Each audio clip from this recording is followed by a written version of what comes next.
Hello, everybody. This is Nerds Explain It All. I'm Steven. I'm Zach. And I'm Lance. No, That's there's no Lance. It's just we're doing things a little bit differently this week because we couldn't all meet. So Zach and I are going to talk about Independence Day 2, and later we're going to talk about some Lex Luthor. yeah, clearly not in order of importance if we're talking about Independence Day first. Independence Day. I'm excited. Anyway, let's get into Let's just it. you go ahead, Steve. You're a big Independence Day fan. I am. So Independence Day 2 has been sort of tossed around for years and years and years. I mean, the first one was obviously a huge success, but a couple of years ago, we found out that Will Smith is not going to be in it. They found out he's not going to be in it. He confirmed, I guess is the right word. He turned them down as the more accurate telling of that story. But we just found out yesterday or the day before that Vivica A. Fox is going to be back as the stripper Jasmine DeBrow. Yeah, for those of us who are not, and I know who she is, but explain to the audience, Steve, what her character was in Independence Day. Well, as we know, Will Smith was the I forget what his last name was, but his name was Steve. I remember that. Steve Rogers was his name. No, I'm pretty sure not, but Colonel Steve Rogers. She was his girlfriend, and then they get married in the show. Now she has a son In the show? I'm sorry, and then the spin-off show that takes the, place in between 94 and 95. Was there not a cartoon? That was Men in Black. But yeah, no, Will's stepson. I don't know what his name is. Let's call him Will Smith. Let's call him Jaden. Let's call him Jaden for sake of conversation. And so, actually, I think his name was Dylan. He was she was the wife, and she actually had a pretty good part in the movie. Yeah. She survives the attack on L.A. and she finds the vice president or the president of the colonies. God's sake! But she sort of leads them all, and it's pretty good. What has Vivica A. Fox been doing the last 20 years? To be honest, I don't know. Nothing. It's a big question for Lance. but we're not going to look it up though. That's too much work. But I'm sure she's been doing stuff. Now Tyra Banks had Project Runway, right? So that's not her. I don't know. I don't know what she's been doing. I think for some reason I equate Tyra Banks and Vivica A. Fox, but Steve Hiller, that's what it was. Oh, okay. That's Will Smith's character's name. Gotcha. Yeah, and the son name is Dylan. So Dylan. Okay.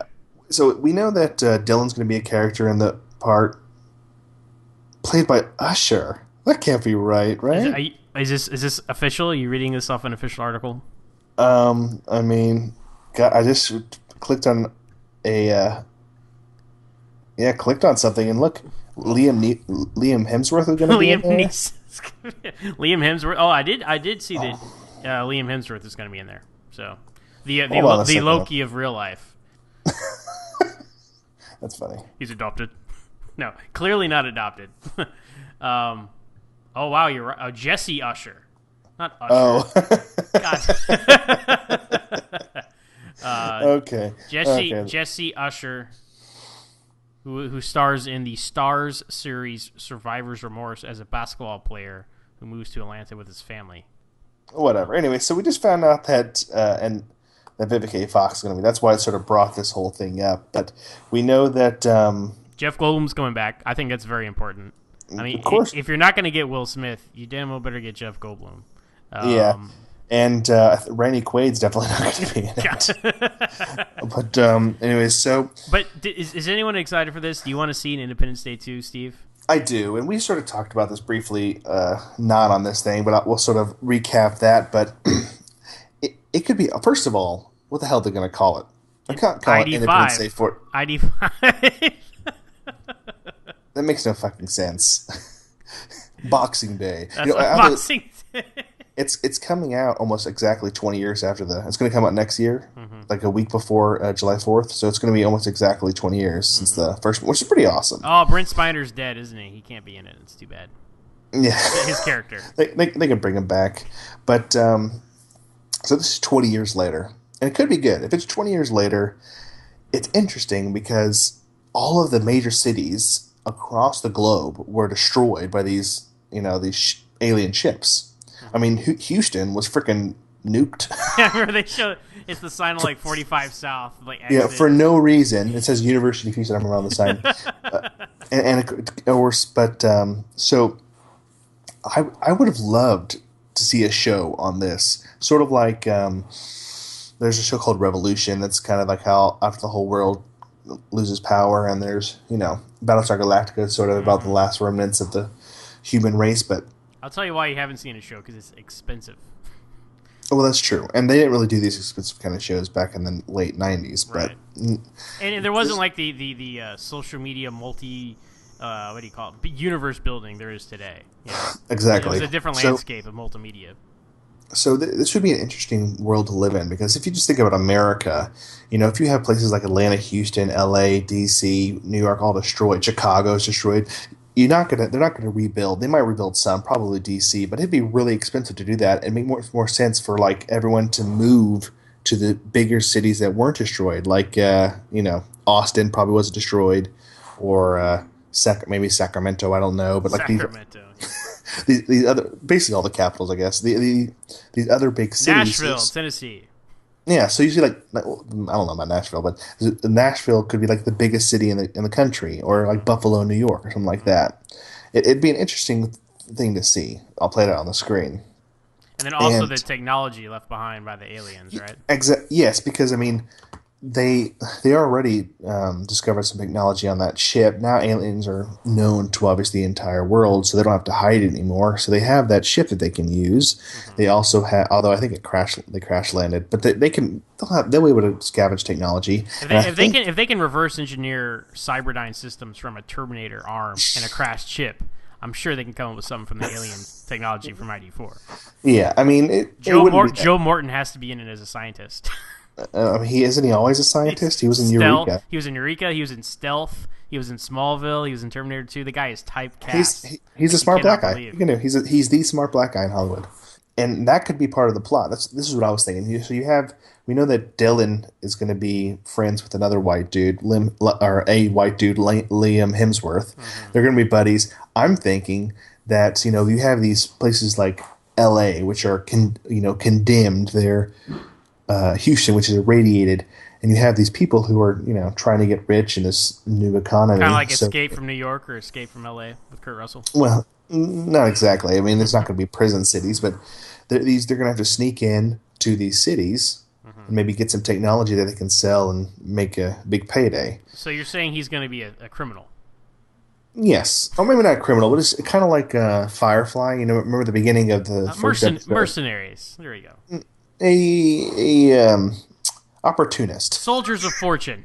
Yeah. No, an opportunist. Someone who, maybe they're going and stealing people's gold from L.A., but, it's just sitting there. What are you going to do?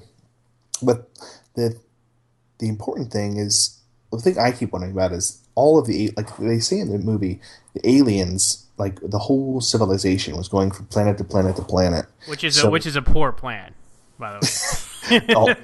Talk about all your eggs in one basket. Yeah, but come on. So the whole race was destroyed. Now, if you look at these ships when they get destroyed, they sort of slowly float towards the ground. I mean, maybe it's just slow motion, but I feel like they could have survived. Some could have survived the crash, right? You're saying aliens survived the crash and are living on Earth. That's what I'm thinking. Sort of maybe in like a District 9 type of situation. Well, yeah, this also reminds me of the guy who directed Godzilla, Gareth Edwards. He did a low budget film called Monsters. That was his. I didn't see film. it. Yeah. I didn't see it. I haven't seen it either, but I intend to see it. And it's the same kind of concept. It's basically like humans and aliens had some war, and now they're like alien survivors on Earth, but they're like in these forbidden zones or quarantine zones, and the plot is like the main character has to get across one of these zones of aliens to safety or something like that. So that is it's an interesting idea, if Earth is going to be a wasteland, to have these alien zones cordoned off, that could add some conflict, because where is the conflict going to come from? That's the real question. Again, the most important thing, they cannot. I will be so upset if they make like new aliens, like a completely different race of aliens. Yeah, it's like it's happening again. I mean, no. I'm imagining something like, remember the aliens from last time? Well, they were actually running from something worse. Yes, that's exactly what it is. And Yeah, their world was destroyed by this alien species, and that's why they had to seek out a new home. Oh god, that's probably exactly what it's going to be. And that wouldn't surprise me, honestly. That could be in the 50% chance of being bad. And we'll wait to see, what the future holds. yeah, I've never really been a fan of ID4. Like, okay, at the time it was like an event, and I really feel like I really, if you look back, I really feel like Independence Day ushered in the summer blockbuster of the modern era. Of like Sure. and by that in the bad way. Like Jaws was in the good way, ID4 was in the bad way. Okay, like you're the big fan of the big budget bomb, Steve, and this didn't bomb. It made lots of money, but I think we can all, if you take a step back and look at it objectively, kind of a mediocre movie. Not the strongest. It's no Jaws. It's no Jurassic Park. Okay, I mean, I disagree. It's very much a Roland Emmerich movie. I mean, all of the movies are kind of the same. Fifth Element. I mean, they're all the same. Fifth Element was a Roland Emmerich movie. no, I think no. I'm thinking like 2012 was. I mean, 2012, Day After Tomorrow. Yes, they're all these. Godzilla, the worst. I think it's good. I mean, it's got a great cast. I mean, it's got Jeff Goldblum and Will Smith obviously heading it up. But well, this is really Will Smith's breakout role. No. This is the one that made him a movie star. This is the one. And then that, after that, it was every year. It was Men in Black, Wild Wild West. Go on. And on. And I mean, and for good reason. He's a great actor. Surprisingly, I mean, he was this. He's a charismatic guy. Yeah. Yeah, he was this little rapper that his story is he became like made a whole bunch of money rapping in the late '80s, and then he was stupid and didn't pay his taxes and lost it all. Really? So like I didn't know that. That's why he signed on to Fresh Prince, and so when he was making that, like for the first 3 years, his wages were garnished. Wow. So and it turned him into an actor, and James Avery sort of helped him learn. Yeah. Anyway, so but Bill Pullman, that speech is one of the best speeches ever. Right up there with John Belushi's speech at the end of Animal House. Yeah, right. I mean, this is our Independence Day. Everyone's, and that's another thing. How this is going to be like it was very much an Independence Day. Like it was like, oh, I see, because we're independence from the aliens. Yeah. Is that going to make sense at all in this next movie? Yeah, that's true. How are they going to? I don't know. Well, what's Bill Pullman? Is he coming back? I haven't heard anything about him coming back. I mean, what would he be, like the ambassador to? The ambassador to the aliens. But there are no aliens; they're all dead. Maybe they're. I don't know. I don't freaking know. But I mean, he's got to be in it. I'm sure. What else is he doing right now? Spaceballs 2: The Quest for More Money. 1600 pin? No, that failed. Canceled. So I mean, I'm sure that if they ask him, but anyways, I'm sure no one else really cares much about this as I do. No, I don't. I do not care at all. Like I could go the rest of my life and never see Independence Day again. It's really not that. It wasn't something I was asking for, but it's something I'm excited about. That's true. I mean, and you know what? To be honest, Independence Day is not on some pedestal somewhere as a cinematic classic. It's true. So it's like, so what if they make a sequel 20 years later? Some of the people are coming back. You made some good points, Steve. I'm actually interested to see if they don't do that kind of route like you were talking about. I will be disappointed. Like if they just do like, oh, like you said, aliens again. I think that this is going to be smaller. Like this is going to be very more personal than like the whole world's being attacked by aliens. Well, they can't top blowing up the White House, right?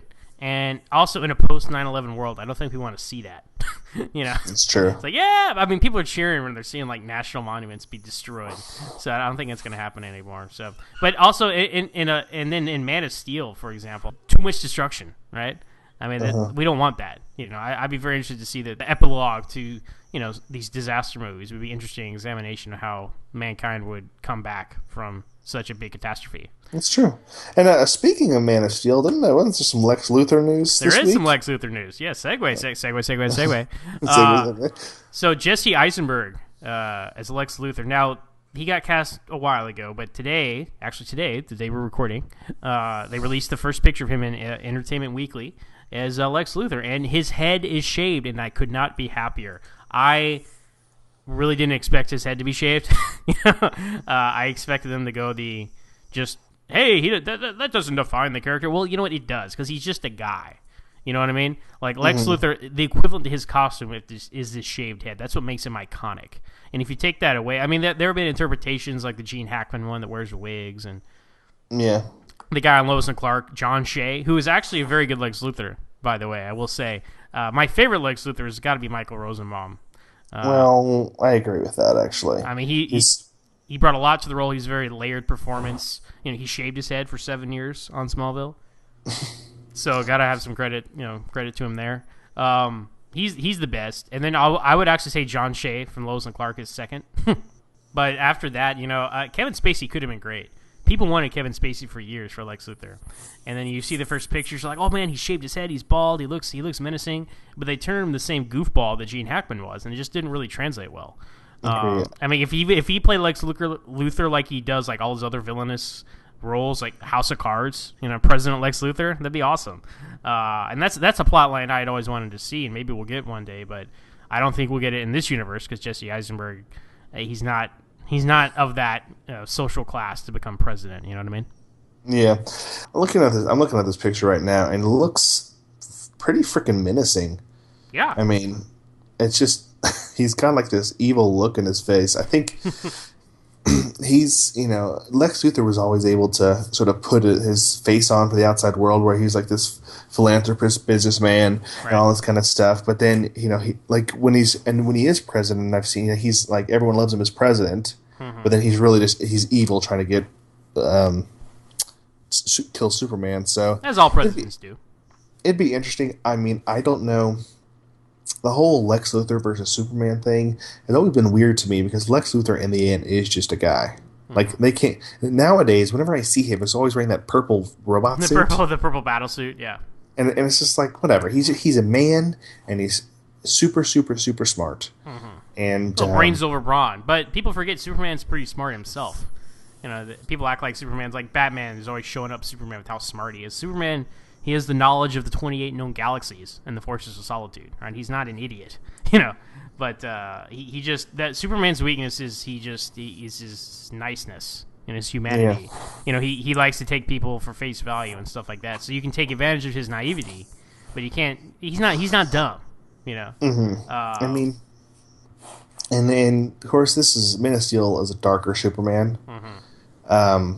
So it'll be interesting to see what it's going to be like, what kind of Lex Luthor Eisenberg's going to play. Well, obviously they're cast him because, the Mark Zuckerberg type from Social Network. And I posted this on our Facebook page. I really, at first when they first cast Eisenberg, I was like, really? Are you serious? Jesse Eisenberg, the kid from Zombieland?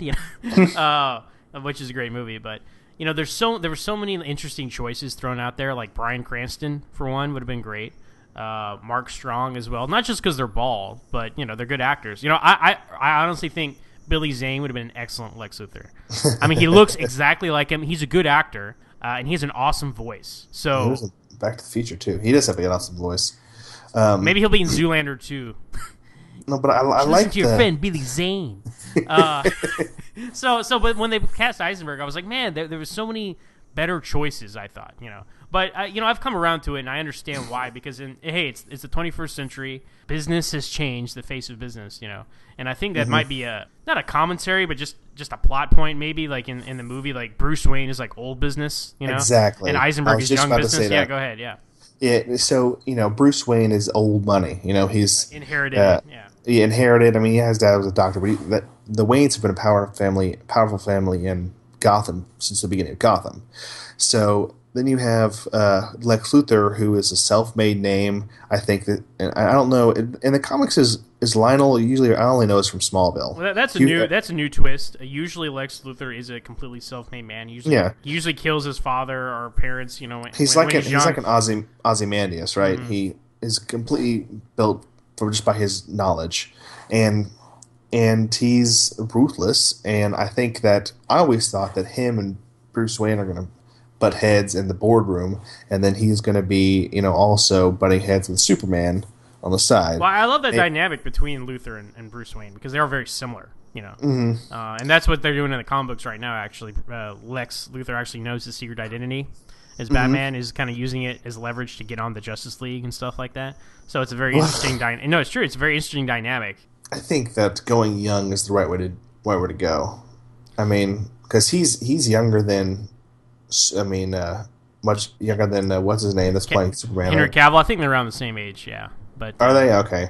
I mean, he just looks younger, but yeah, he's like kind of the smarmy, like smart ass. Like I'm the smartest guy in the room and I know it, and that's what you need from a 21st century Lex Luthor businessman. You know, it's funny because originally in the comics he was just kind of a mad scientist. And then when they rebooted Superman in the late 80s, they're like, well, yeah, this doesn't really fly anymore. We need something new. So who was the big bad guys in the 80s? Wall Street, right? Gordon Gekko types, Donald Trumps. So that's what they made Luthor. But it's not the 80s anymore, so I guess it's good we're getting a new interpretation of Luthor. I'm glad because, you know, every live-action version in the movie so far has been Gene Hackman or Kevin Spacey, and they've been these goofy villains, you know.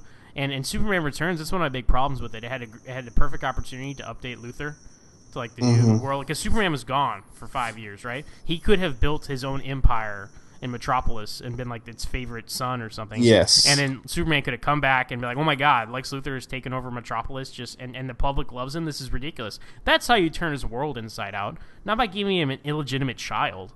You know, give him a battle that he can't really fight. You know, he's fighting the public too. But it seems that Lex Luthor always defeats Superman. Like, oh wait, I have kryptonite. You know, it's like, no, he didn't use kryptonite. He uses his, knowledge. Yeah, his manipulation of people. You know, because people are fickle. So you give them what they want, and they'll love you. Like when he in Red Sun, when he writes a letter to Clark, and he's like, "Why don't you keep the whole world in a bottle?" Yeah, which is one of my favorite lines ever. Made him cry. Yeah. No, let's get right. And Elseworlds, because Luthor, you know, whenever they do an Elseworlds, he's always a hero. You know, and it's true because there's a very fine line between what he does, you know, being a villain and being a hero. Because he is a genius, you know, but he devotes his genius to destroying Superman, who he sees as a threat. And sometimes it's legitimate, like, hey, this is like in Man of Steel universe and the DC Cinematic Universe, it's going to be legitimate. It's like, hey, this guy just destroyed half of Metropolis. You know, we shouldn't trust him. You know, and he's got a legitimate point. But other times it's an ego thing. You know, it's like I'm the you know. I have the highest office in Metropolis, and I'm the favorite son, and blah blah blah blah blah. You know, and then he's threatened by Superman coming in, and just showing him up in every conceivable way, because he doesn't think he's earned it, just because he's born with these powers. Now, just briefly, what do you think the Batman versus Superman aspect's going to be? Like, what's going to be the crux of their conflict? Yeah, and you know, there are a lot of ways they could go with it. Because they'd say it had been inspired by Dark Knight Returns, which would imply Batman would be the bad guy and Superman would be on the side of the government. But I'm thinking they might turn that around somehow, because if... No, Batman's never going to work for the government. Well, I don't know, because if it's Luthor, you know, Luthor's probably going to engineer some kind of conflict between the two characters. That's what I'm thinking as well. So I don't know what his angle could be, though. I mean...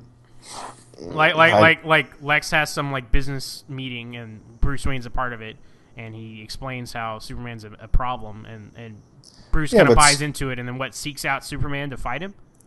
Bruce wouldn't buy into that stuff. He's too smart for that. Yeah. I mean, you can't. He can't just trick him into, to fighting Superman. He's going to actually.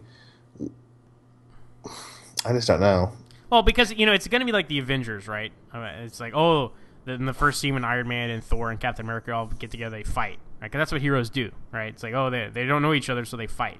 Kind of like, I think it's more likely that, Lex Luthor convinces Clark to go to get Batman. That he's a menace. Yeah, because, I mean, Bruce, he wouldn't be swayed by that.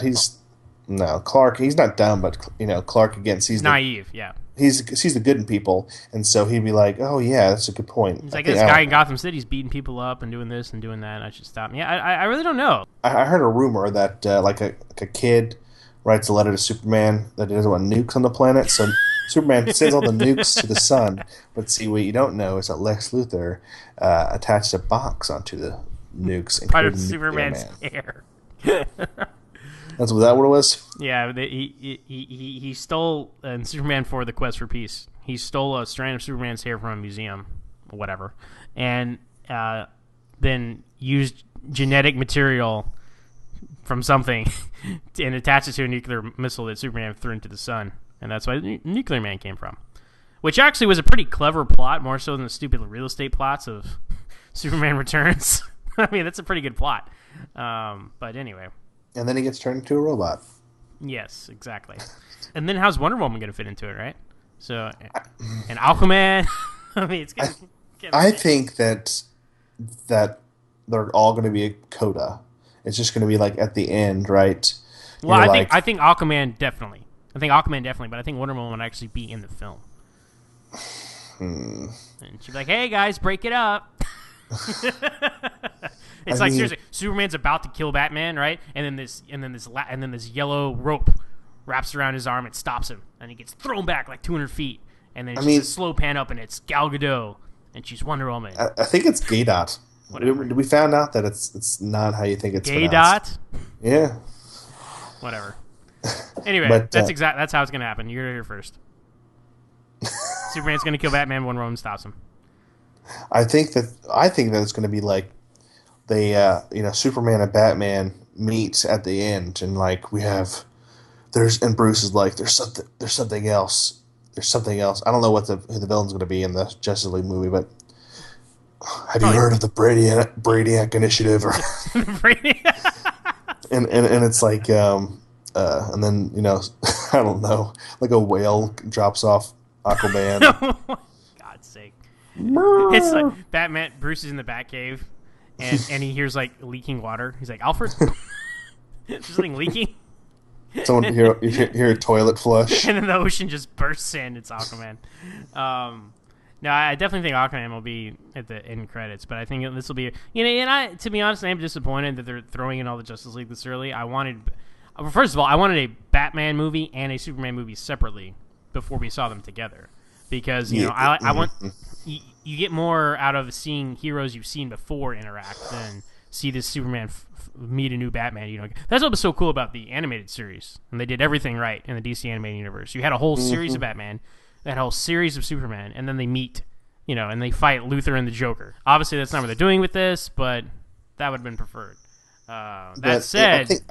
I think they're just trying to play catch up with Marvel, and so they're like, we can't wait for 10 years for this plan to go out. We're already behind. Well, just make good movies. Just make good movies. And that's what DC has always tried to do. Just make good movies, one movie at a time. Do you think we'll ever see a Affleck versus Leto?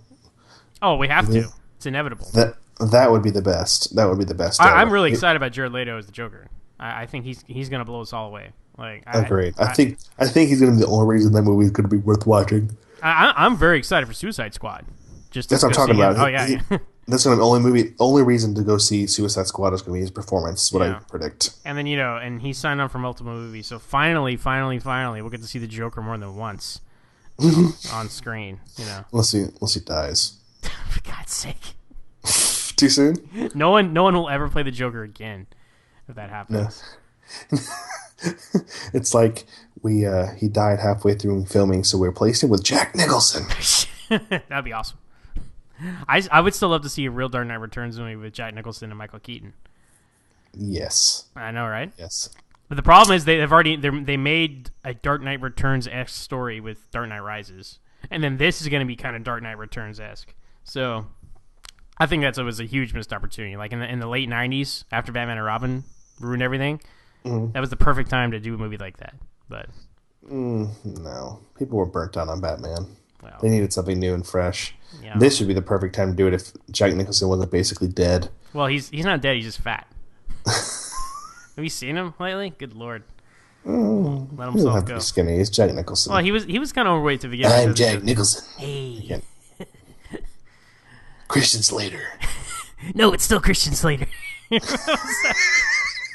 Was that Saturday Night Live or something? Yes, it was. He would be a good Joker, Christian Slater. There you go. Oh my God, yes. But yeah, no, I'm excited. Eisenberg has won me over. I mean, he's a good actor, and it wasn't my obvious first choice for Lex Luthor, but Heath Ledger was not my obvious first choice for the Joker. We'll see how that turned out. So, guess we'll just have to wait and see. Well, that's gonna do it for this episode of Nerds Explain It All. I'm Zach. And I'm Steven. And we might not break the news, but we do break it down. But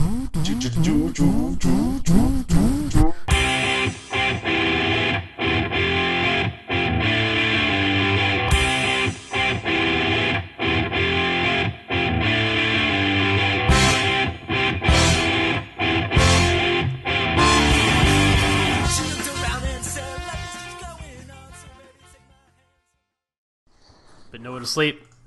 Nope. He's still awake, so you might hear him. That's fine. I read an article today on the Terminator 2, or not Terminator 2, but Terminator Genesis, and No, not Terminator 2. Yes. they have the whole thing planned out. They know how it's going the third movie is going to end. Really? Yeah, I'm excited. I'm excited about it now. I mean, I don't know. I wonder if they had the last trilogy planned out before it tanked and they didn't make any more Salvation movies. You know what the original ending for Terminator Salvation was? They put John Connor's skin on the half Terminator, which is awesome. That is a pretty genius idea, and they set it up because you can tell they did it this way. You saw that his wife was pregnant, with the kids, because in Terminator 3, Arnold said in the future your children become important. So he made sure he already had the kids, before he died and became the Terminator. So that was pretty clever, I thought. I mean, the fanboys would have been very upset, but that would have been a nice twist. So yes. I hear him back there. He's in the other room. Like yesterday, he was asleep by 7:30, but yeah. Anyways, should we get started? Sure.